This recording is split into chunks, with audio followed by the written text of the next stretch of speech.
Hello viewers, আসসালামু আলাইকুম। আমি রিপন কুমার বিশ্বাস, এফসিএ, পার্টনার ওজাহান বিশ্বাস কোম্পানি চার্টার্ড অ্যাকাউন্ট্যান্টস। আমি আজকে আরেকটি নতুন ভিডিও নিয়ে আপনাদের সামনে এসেছি।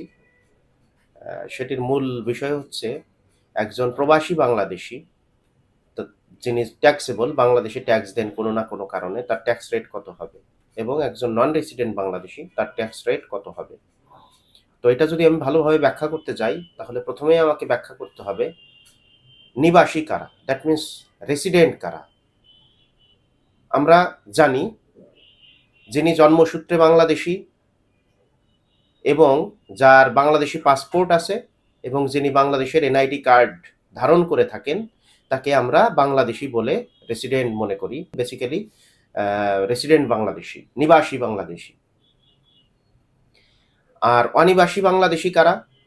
অনিবাসী বাংলাদেশি হচ্ছে যারা বাংলাদেশের বাইরে থেকে এসেছেন এবং যারা জন্মসূত্রে ফরেনার, তারাই অনিবাসী। এখন প্রশ্ন, একজন অনিবাসী কি নিবাসী হতে পারে বা নিবাসী স্ট্যাটাস পেতে পারে? হ্যাঁ, একজন নন রেসিডেন্ট বা একজন ফরেনার রেসিডেন্সিয়াল স্ট্যাটাস পেতে পারে। সেটা কোথায় বলা আছে? ইনকাম ট্যাক্স অ্যাক্ট 2023-র 2-45 ধারায় এখানে বলা আছে।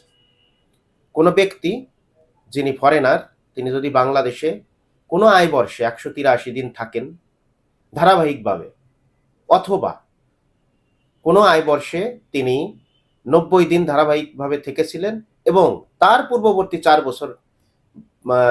বছরের মধ্যে ধারাবাহিকভাবে তিনি 365 দিন বসবাস করেছেন, তাকে রেসিডেন্ট বা নিবাসী বলে গণ্য করা হবে। তাহলে আমাদের প্রশ্ন ছিল, নিবাসীর ট্যাক্স রেট কত হবে, অনিবাসীর ট্যাক্স রেট কত হবে? নিবাসীর ট্যাক্স রেট আমরা জানি প্রতি বছর ফাইন্যান্স অ্যাক্ট হয়, যেটা গভর্নমেন্ট একটা ফাইন্যান্স অ্যাক্ট জারি করে থাকে। সেখানে প্রত্যেকটা নিবাসীর কি ধরনের ট্যাক্স রেট হবে, অনিবাসীর ট্যাক্স রেট হবে, সেটা বলা থাকে। তো আমি খুব সংক্ষিপ্ত আকারে বলে যাচ্ছি যে নিবাসী হলে তাদের ট্যাক্স রেট প্রথম 3,50,000 টাকা পর্যন্ত নীল, পরবর্তী 1 লাখ টাকা পর্যন্ত 5%, পরবর্তী 4 লাখ টাকা পর্যন্ত 10%, পরবর্তী 5 লাখ টাকা পর্যন্ত 15%, পরবর্তী 5 লাখ টাকার উপরে 20%, এরপরে অবশিষ্ট যা থাকে তার উপরে 25%। কিন্তু একজন ফরেনার যিনি রেসিডেন্সিয়াল স্ট্যাটাস পাননি, তার জন্য কত? তার জন্য ট্যাক্স রেট হচ্ছে ফাইন্যান্স অ্যাক্ট 2023-এর ধারা 119-এর 2 অনুযায়ী ম্যাক্সিমাম রেট 30% অনুযায়ী তাকে ট্যাক্স দিতে হবে।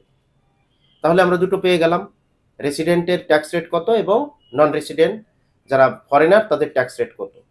এখন আমার প্রশ্ন হচ্ছে, বাংলাদেশি কিন্তু যিনি রেসিডেন্ট না, দ্যাট মিনস হচ্ছে তিনি দেশের বাইরে 15, 20, 50 বছর ধরে দেশের বাইরে আছেন, কিন্তু উক্ত ব্যক্তির কোনো না কোনোভাবে ট্যাক্স ফাইল এখানে আছেন বা জমা দিতে হয়, তাহলে তার ট্যাক্স রেট কত হবে?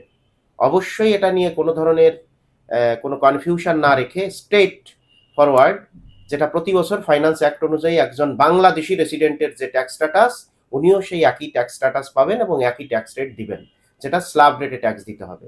ধন্যবাদ, আজ এ পর্যন্তই।